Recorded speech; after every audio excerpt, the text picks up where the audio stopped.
सामने आता है। आदिकाल से प्रेम के साथ श्रृंगार अवश्य जोड़ा जाता रहा है। आम जनमानस में प्रेम को दो विपरीत लिंगी मनुष्यों के बीच पनपे एक ऐसे आकर्षण के रूप में जाना जाता है जिसमें कस्बे वादे, प्यार मनुहार और प्रेमी के समक्ष स्वयं को श्रेष्ठतम सिद्ध करने की जिद होती है। किंतु ईशान की कविताओं में झलकता प्रेम के एक नवीनतम रूप को पाठकों के समक्ष लेकर आता है। ईशान की कविताओं में प्रेम एक नवीन संसार नजर आता है, एक ऐसा संसार जिसमें प्रेम में खोने या पाने जैसी कोई भावना होती ही नहीं है। ईशान की कविताएं प्रेम को देह से परे आध्यात्म की पराकाष्ठा पर ले जाती हैं और इन प्रेम कविताओं को पढ़ते पढ़ते अनायास ही जीवन के अनेक छुपे हुए फलसफे पाठकों के समक्ष प्रकट हो जाते हैं। संग्रह की प्रथम कविता की पंक्तियां, प्रतिमानों को दिवा स्वप्न सा ढोया है, प्रतिमानों को दिवा स्वप्न सा ढोया है, मैं क्यों हारूं तुमने मुझको खोया है। प्रेम के प्रति कवि के हठीले एवं आत्मसम्मान से परिपूर्ण रवैये को परिलक्षित करती हैं। सामान्यतः प्रेम में असफल प्रेमी अपने आप को कोसता है, अपने में कमियां ढूंढता है, अपनी भाग्यहीनता का रोना रोता है, परंतु मैं क्यों हारूं स्वयं से भी परे स्वयं को प्रेम करने की आवश्यकता को परिलक्षित करती है। ईशान की कविताओं का प्रेमी हार मानने वालों में से नहीं है और ना ही असफल प्रेम पर अश्रु बहाने वाला है, और इसीलिए ही वह मान सहित कहता है, शब्द विवक्षित अर्थ तिरोहित पाए हैं, जब से स्मृतियों ने दर्प बहाए हैं, उत्कर्षों में जो अपकर्ष समाये हैं, आहों ने आलाप सदे सुरगाए हैं, मेरा प्रेम सतत है मरु का पोया है, मैं क्यों हारूं तुमने अंत भिगोया है। प्रेम को जीने, समझने एवं प्रभाषित करने की कवि की उत्कंठा सुनो राधिका कविता में स्पष्ट रूप से महसूस की जा सकती है।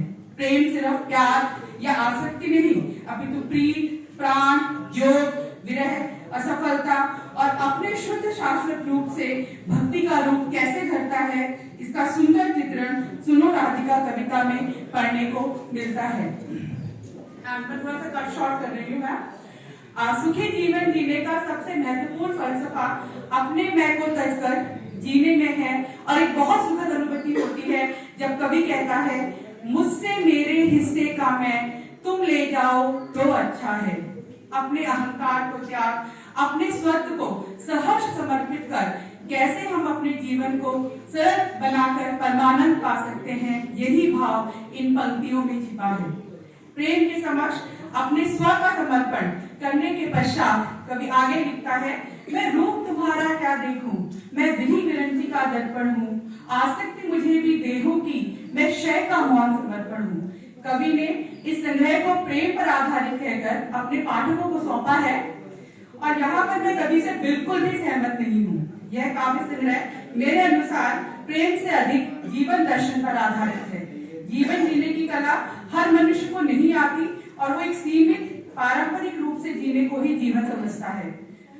अब तुम कहीं नहीं हो में कवि प्रभावी ढंग से किसी तुमको उद्बोधित करते हुए ये कहता है, आकृतियों को ढोना था प्रारब्ध तुम्हारा, इसी चक्र में जीवन ने है तुम्हें गुजारा, हासिल है तुमको कच्चे सपनों की कारा, जिसमें तुमने, ध्यान दीजिए, जिसमें तुमने दर्प बचाया अर्पण हारा।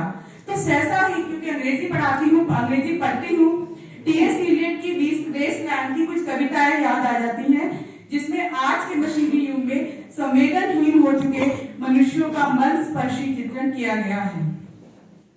ईशान की यह पंक्तियां हर उस साधारण मनुष्य के लिए भी उद्बोधित की जा सकती हैं जो अपने अहंकार में डूबा अपने जीवन को व्यतीत करता है और अनजाने ही जीवन उसके लिए बोझ बनकर उसे ही गुजार यानी स्पेंड खर्च कर देता है। इसी क्रम में तमाम विफलताओं, कष्टों और दुखों के बीच कैसे हम साधारण मनुष्यों को जीवन जीना चाहिए, इसकी सीख कवि हमें निम्न पंक्तियों के माध्यम से देते हुए कहता है, लेकिन तुमको अभी अनिल व्यापक सहना है, लेकिन तुमको अभी अनिल व्यापक सहना है, उद्गम से अनलव तक पूरा हो कहना है, मौसम की शर्तों पर अंबर तक महना है, छाया से भी अपना सत्य नहीं कहना है। और भी बहुत कुछ था। I am running short, I am coming to the point. जिंदगी सिर्फ जिस्म या शरीर से परे भी बहुत कुछ है, यह कवि की निम्न पंक्तियों में दृष्टिगोचर होता है। नियति चक्रों की निरर्पित दास्तानों का समर हूँ, जिंदगी तेरे लिए मैं जिस्म भर हूँ। उक्त पंक्तियां हर उस मनुष्य की छटपटाहट की अभिव्यक्ति हैं जिसने इस दुष्कर कोरोना काल में अपने किसी प्रिय को खोया है। सदियों से मानव अपनी शक्ति, बल और बुद्धि पर इतराता रहा है, परंतु सांसों के चक्र को अविरत बनाए रखने में वह अभी तक असफल रहा है, और उसकी यही विवशता इन पंक्तियों में मुखरित होती है। जीवन को उद्बोधित करते हुए जब कवि कहता है, शूल सी मासूमियत में पंख उड़ी की नव चुभन में, जिंदगी तो किस कदर मासूम है इस दृष्टि भ्रम में, तब पाठक वाह वाह करते हुए कवि की उपमाओं में खो जाता है। कांटे मासूम भी हो सकते हैं और पंखुड़ियां चुभ भी सकती हैं। यह भाव केवल ईशान ही अपने पाठकों तक पहुंचा सकते हैं। कवि की कविता उस पार से मेरा क्या देखूं, अनायास ही हरिवंश काव्यसिंह की कविता इस पार प्रिय मधु है तुम हो, उस पार न जाने क्या होगा का स्मरण कराती है, और यह प्रेरणा देती है कि जो उपलब्ध है उसी में संतुष्ट हो जीने की हमारी जो है आदत होनी चाहिए।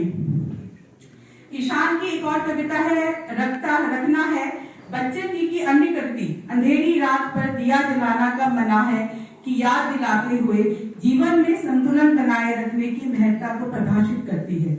सन्नाटों से बैर निभा गुलशन चहकाए भी रखना है, सन्नाटों से बैर निभा गुलशन चहकाए भी रखना है, आभासी मुस्कानों से मौसम बहकाए भी रखना है। कवि की कुछ पंक्तियां हैं जो उसके जुझारूपन और कभी न हार मानने की उसकी जिजीविषा को दर्शाते हुए थॉमस हार्डी की कविता डार्कलिंग थ्रश की याद दिलाती हैं, जिसमें निराशामय वातावरण में एक छोटी सी चिड़िया अपने गीत से कवि में आशा का संचार करती है। युग प्रतीक्षित चौमासों को दहना है, सूनेपन में अभी बया को चहना है। ये मुझे अचानक से ध्यान आया कि ऐसा कुछ मैंने थॉमस हार्डी की डार्कलिंग थ्रश पढ़ते हुए महसूस किया था। और जब मैं ईशान की प्रेम कविताओं को पढ़ती हूँ तो एक मेटाफिजिकल पोएट है जॉन नन, अचानक से उनकी भी याद आती है। जॉन नन अपनी मेटाफिजिकल कंसीट के लिए जाने जाते हैं और अपनी कविता में चातुर्य के साथ अभिव्यक्ति देते हैं। वही मेटाफिजिकल कंसीट मुझे ईशान की कुछ पंक्तियों में भी दिखाई देती है। जैसे जब वो कहते हैं, खारिज यूं न कर मुझको अपनी नाकामी से, खारिज यूं न कर मुझको अपनी नाकामी से, तुम लम्हा आलम का हमसे ये जमाने हैं। या जब वो ये कहते हैं, राह उल्फत में क्यों जी हजूरी रखो, राह उल्फत में क्यों जी हजूरी रखो, फासले दरमिया शर्त पूरी रखो। सरेंडर होना चाहिए लेकिन अपनी कीमतों पर। कवि की कविता निसंदेह गेय है, लयबद्ध है, कर्णप्रिय है। कुछ कविताओं में तो मुझे ऐसा लगता है जैसे Ishaan is a juggler and is juggling with words, शब्दों के साथ खेलते हैं। और अनुप्रास अलंकार का प्रयोग उन्होंने अपनी कविताओं को आनंदमय एवं रमणीय बनाने के लिए भरपूर मात्रा में यहाँ पर इस्तेमाल किया है। जैसे वो कहते हैं, पुष्प प्रस्तर पवन पर्वत, नीर नश्तर नदी निर्झर, मौन मोहक मेघ मुद्रित, सूर्य तक्षक तेज तोषित। ईशान की कविताएं पढ़ने के बाद एक बात तो पूरी यकीन से हम कह सकते हैं कि दुख, अवसाद और पीड़ा के इस वर्तमान समय में उनकी कविताएं थके मानव हृदय में आशा का संचरण करती हैं। कवि के अनुसार उन्होंने काव्य चमत्कारिकता के लिए जटिल शब्दों का चयन नहीं किया है, परंतु अधिकांश कविताओं में प्रचुर मात्रा में शब्दों के अर्थ अंत में दिए गए हैं जो उनके इस कथन को असत्य सिद्ध करते हैं। मैं व्यक्तिगत रूप से विलियम वर्ड्सवर्थ की लिरिकल बैलेट्स में लिखे गए कथन से इत्तेफाक रखती हूँ कि कविता कवि के निजी अनुभवों से फूटा हुआ भावना का स्रोत है। Poetry is the spontaneous overflow of powerful feelings. It takes its origin from emotions recollected in tranquility. तो ईशान भी अपनी कविताओं में अपनी भावनाओं को अभिव्यक्त करने के लिए स्वतंत्र हैं, परंतु अगर वह जनसाधारण तक अपनी बात पहुंचाना चाहते हैं तो उन्हें सरल आम बोलचाल की भाषा का अधिकाधिक प्रयोग करना होगा। मैं चाहूंगी कि उनके अगले काव्य संग्रह में उन्हें हर रचना के बाद अपने पाठकों को इस्तेमाल किए गए शब्दों के अर्थ समझाने न पड़े। उनकी कविताएं मेरे अनुसार इलीट जो बौद्धिक वर्ग है उसको संबोधित करती हैं और ये कोई निंदनीय बात भी नहीं है।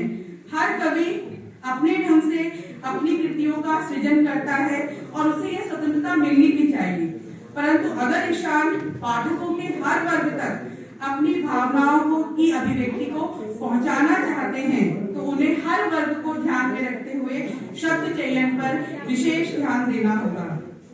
कवि बनने के भिन्न भिन्न स्टेजेस हैं। जब हम सिर्फ अपने लिए लिखते हैं तो किसी रचना को ध्यान में रख सृजन करने की आवश्यकता नहीं है। जब हम अपनी बौद्धिक सुपीरियरिटी को प्रदर्शित करने के लिए लिखते हैं तो प्रयास करना पड़ता है, अभिव्यक्ति तब सहज नहीं रह पाती। और जब हम सिर्फ अपने आनंद के लिए न लिखकर जन साधारण के लिए लिखते हैं तब हमें कई वर्जनाओं में बनकर लिखना होता है और यहीं पर कवि को अपना एक कठिन व्यक्तिगत निर्णय लेना पड़ता है। तो यह ईशान केवल तुम्हें निश्चित करना है कि तुम्हारे सृजन का लक्ष्य क्या है और इसी निर्णय को ध्यान में रखते हुए तुम्हें भविष्य में रचनाओं का सृजन करना होगा। हर कवि को कुछ शब्द विशेष रूप से प्रिय होते हैं, I'm just coming towards the end, और वह अनजाने ही उनकी पुनरावृत्ति करता रहता है।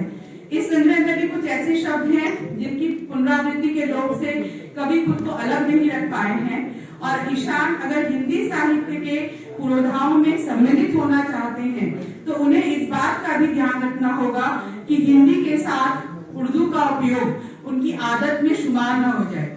कॉकटेल कभी कभी अच्छी लगती है, भाषा की पवित्रता या उसका स्वाद उसकी एक रूपता में अधिक निखर कर आता है। कवि की बहुत सी पंक्तियों को उद्धृत करना चाहती थी कि उनकी लिखी हर बात जो मेरे हृदय तक पहुंची है मंच के माध्यम से आप तक भी पहुंचाऊं, पर समय की सीमा ने हाथ बांध दिए। ईशान, तुम हिंदी कविता का सुनहरा भविष्य हो और सृजन के आकाश में तुम उदय होते सूर्य के समान अपनी प्रतिभा की लालिमा सर्वत्र बिखेर पाओ। इसी शुभेच्छा के साथ ढेरों शुभकामनाएं एवं आशीष।